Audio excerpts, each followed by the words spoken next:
पुजारी अभी भी मुखिया के घर पर ही मौजूद था। जब निशिर मोलो की आवाज आना बंद हो गई तो सभी लोग एक एक करके घर से बाहर निकले। मुखिया और ठकुराइन भी पुजारी के साथ घर से बाहर निकल आए। मुखिया जी, अब हमें तांत्रिक बाबा को खबर कर देनी चाहिए। हाँ पुजारी जी, लेकिन पहले पता तो चले कि निशिर मोलो ने किसी को अपना शिकार बनाया है या फिर वो ऐसे ही चले गए। इस तरह राजमहल में इशिता, मेघना और अनुज तीनों उस दरवाजे की तरफ हैरानी से देख रहे थे जो अभी खुला था। उसके अंदर से काला लबादा पहने कोई बाहर निकला जिसके हाथ में एक अजीब सा दिखने वाला गुड्डा था। कौन? वो कुछ और बोला नहीं और लंबी लंबी भयानक सांसें लेने लगा।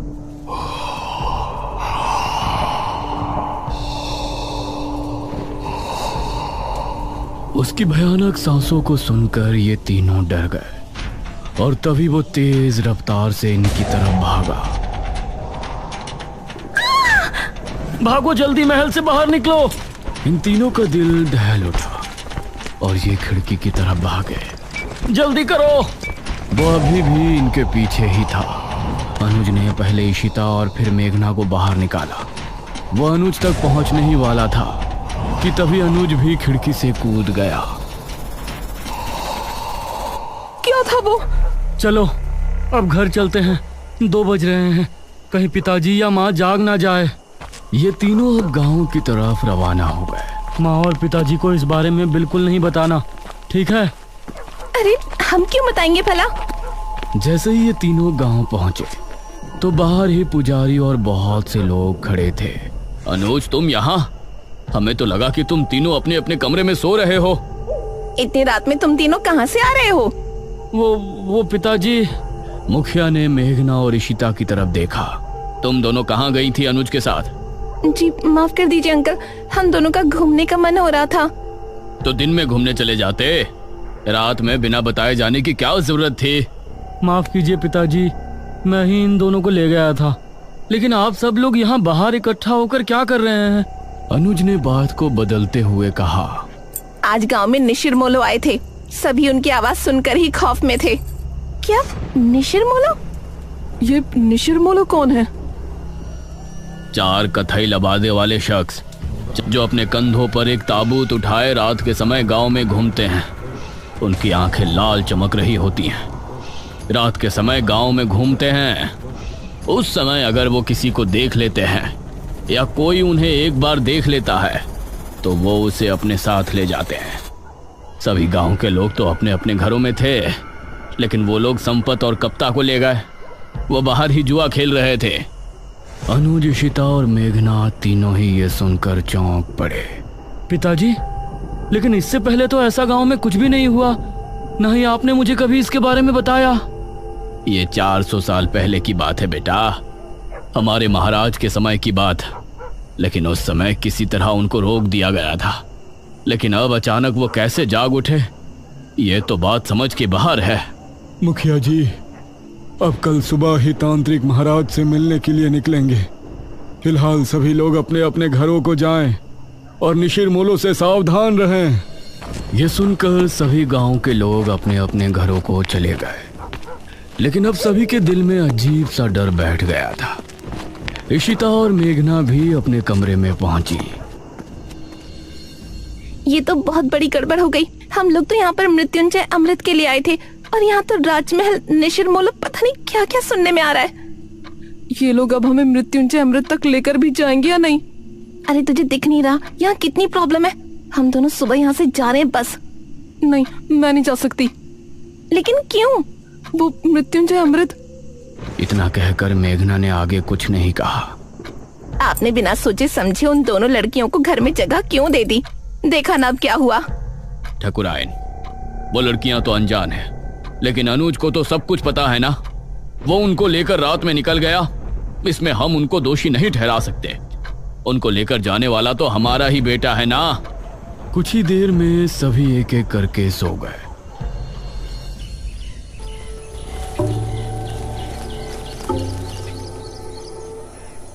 सुबह ठकुराइन ने दरवाजे पर दस्तक दी।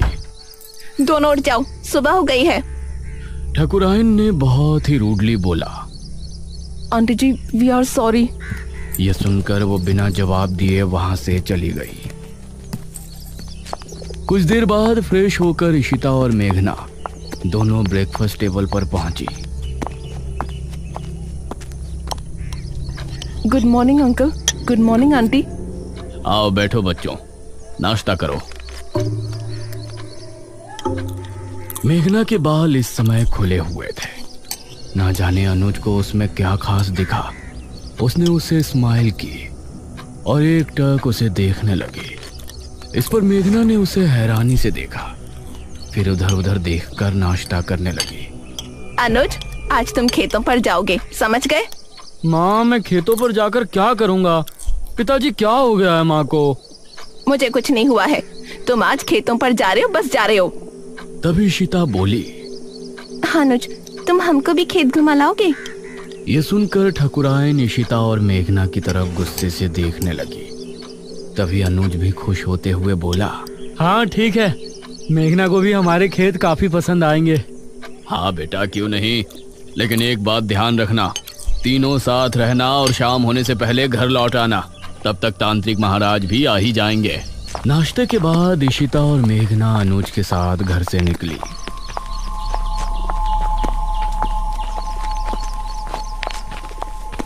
तुम अंकल आंटी के सामने मुझे ऐसे क्यों घूर रहे थे? तुम सच में शहर से ही हो ना? क्यों, कोई शक है?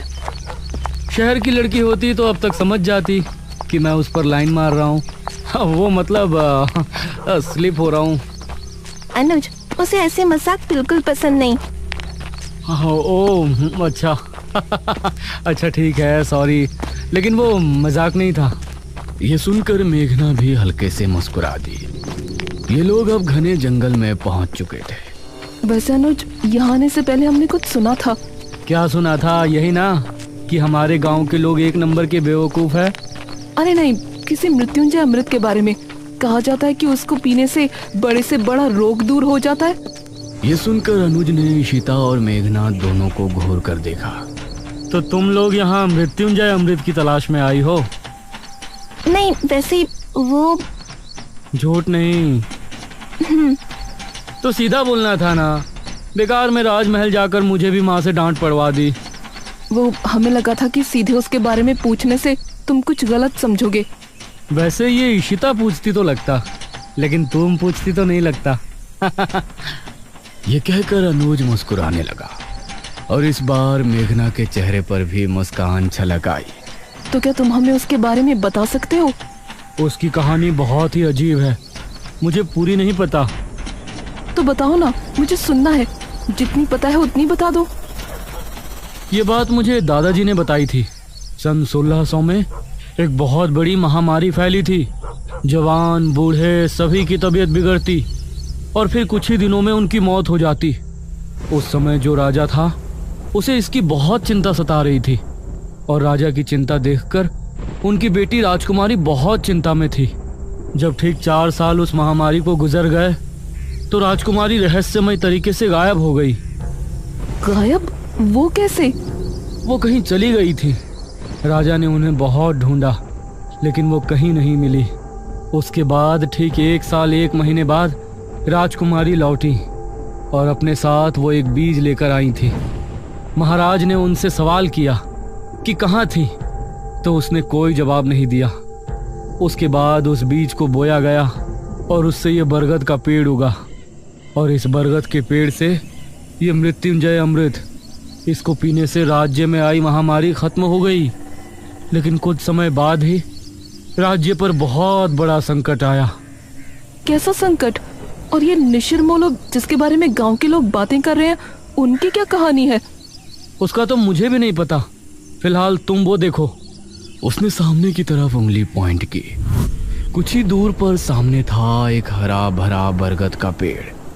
उसे देखते ही मेघना हैरान रह गई। ये वही पेड़ था जो उसे सपने में दिखाई देता था और अब उसका वो सवाल और भी गहरा हो गया था कि ये पेड़ उसको सपने में क्यों दिखाई देता है। ओह माय गॉड, ये पेड़ तो बहुत बड़ा है। यही मृत्युंजय अमृत का पेड़ है। हाँ, और क्या? लेकिन इससे तो अमृत टपक ही नहीं रहा। वो अमृत तो सिर्फ पूर्णमासी और एकादशी की रात ही कुछ देर के लिए टपकता है। हर समय थोड़ी ना वो गिरता रहेगा। ओह, तो ये बात है। हाँ, अगर तुमको उसे देखना है तो तुम लोग पूर्णमासी तक यहाँ रुक जाओ। ये कहकर अनुज मुस्कुराया। मुझे मेघना के साथ थोड़ा और समय बिताने का भी बहाना मिल जाएगा। हम रुक तो सकते हैं, फिलहाल आप अपनी मम्मी जी को समझाओ। तुमने देखा नहीं सुबह कितना गुस्सा थी वो हमसे। उनका बस चलता तो वो हमें तभी घर से निकाल देती। अरे माँ है ना, तो फिक्र तो होगी ही, लेकिन बेफिक्र रहो, मेरे आगे कोई नहीं बोलता। तुम लोग बेझिझक यहाँ रुक सकते हो। हाँ ठीक है, वैसे भी हम लोग मृत्युंजय अमृत देखने से पहले तो नहीं जा सकते, लेकिन वो आदमी जो हमें राजमहल में नजर आया था वो कौन था? इस पर अनुज ने मेघना से नजरें मिलाई। पागल। पागल? What do you mean? देखो, उस वक्त उसे देखकर तो मैं भी डर गया था, लेकिन अब सोचता हूँ कि कोई पागल ही होगा जो बेचारा उस राजमहल में सो रहा होगा। हमने उसकी नींद खराब कर दी तो उसी वजह से हमारे पीछे भागा होगा। मेघना को इस बात में सहमति नहीं नजर आई। वो कोई पागल तो हो नहीं सकता, उसका पहनावा भी आज के टाइम का नहीं लग रहा था। इशिता ने पेड़ की कुछ फोटो खींची और ये लोग खेतों पर पहुंचे। ये काफी देर तक साथ घूमे और इनके बीच बातें भी खूब हुई। अनुज की बातें अब मेघना को भी अच्छी लगने लगी थी, लेकिन वो अपने सपने और इस गांव के रहस्यों के बारे में ज्यादा सोच रही थी। शाम होने से पहले ये तीनों गांव वापस पहुंच गए।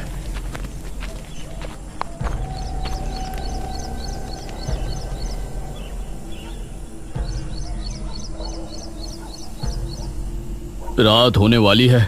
पुजारी जी अभी तक तांत्रिक महाराज को लेकर नहीं आए। बहुत चिंताजनक बात है। मुखिया, ठाकुराइन और गांव के बहुत से लोग चौक पर इकट्ठे थे।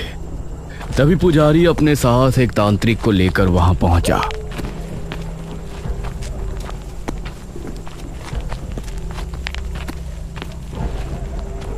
प्रणाम बाबा। प्रणाम। तांत्रिक महाराज नहीं आए? तांत्रिक महाराज शाम से ध्यान मग्न बैठे हैं। वो सुबह सूरज निकलने से पहले नहीं उठ सकते, इसलिए मैं उनकी जगह यहाँ आया हूँ। आप निशिर मोलो के बारे में सब जानते हैं ना? चिंता ना करें, तांत्रिक महाराज का आशीर्वाद हमारे साथ है। हम आपकी समस्या का निवारण करने की पूरी कोशिश करेंगे। तो बताइए तांत्रिक जी, क्या करना होगा? हम पूरी रात जाग कर एक अनुष्ठान करेंगे जो कि गांव के चौक पर होगा। यह पता लगाएंगे कि निशिर मोलो अचानक कैसे जाग उठे। आप सामग्री तैयार करें। एक बार अगर हम अनुष्ठान शुरू कर देंगे तो उसके बाद पूर्ण होने से पहले उठने का हमारे पास कोई कारण नहीं होगा। बहुत बहुत धन्यवाद बाबा, भगवान आपको सफल करे। इशिता ने चुपके से मेघना से कहा, ये लोग सच में बेवकूफ हैं या मुझे ऐसा लग रहा है? ये तू क्या कह रही है? और क्या, वो आदमी गायब हुए हैं, उसके पीछे कोई और वजह भी तो हो सकती है। जरूरी है कि उन्हें किसी भूत ने उठाया हो। निशिर मोलो, चुप कर। कुछ ही देर में अनुष्ठान की पूरी तैयारी हो गई। एक अग्निकुंड, एक कपाल और एक नर हथहड्डी। उसके आसपास 4 धूप बत्तियों से धुआं निकलकर वातावरण को शुद्ध कर रहा था। आप सभी अपने अपने घरों में जाएं और अनुष्ठान के सफल होने की प्रार्थना करें। हवा फिर से तेज हो गई थी। चौक पर सिर्फ तांत्रिक और पुजारी नजर आ रहे थे। मेघना और इशिता खिड़की से तांत्रिक को देख रहे थे। मुखिया, अनुज और ठाकुराइन सोफे पर बैठे थे। अरे मेघना, क्या कर रही हो वहां? आकर बैठो ना, कुछ नहीं होने वाला इन लोगों से। अनुज, तुम खुद किसी को नहीं मानते तो मानने वाले का मजाक भी मत बनाओ। अभी ये लोग बातें कर ही रहे होते हैं कि तभी भारी कदमों के साथ 4 निशिर मोलों की आवाज जैसे ही गूंजना शुरू हुई, गांव के सभी लोगों का दिल बुरी तरह से दहल गया।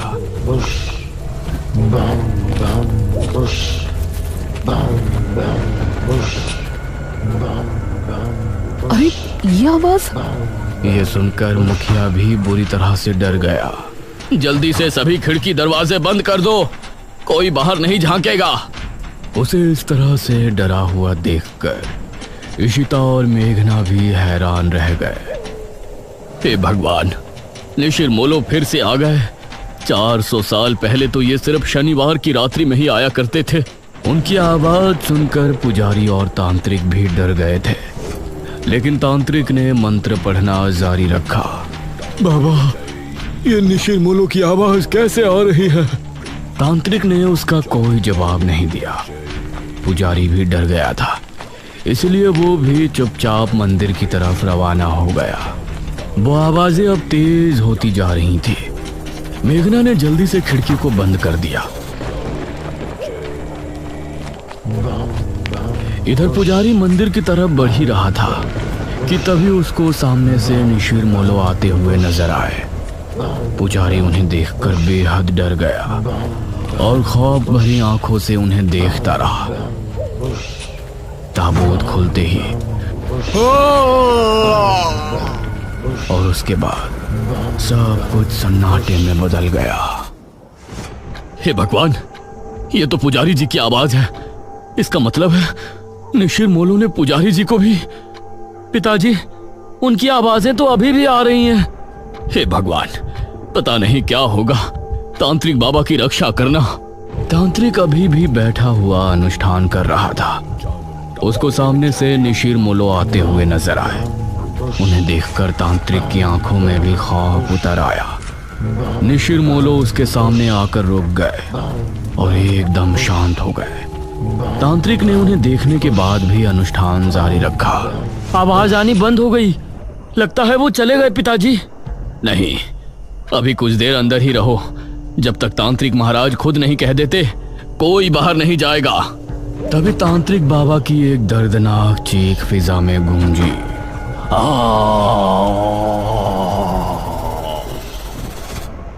हे भगवान, ये तो तांत्रिक बाबा की आवाज है।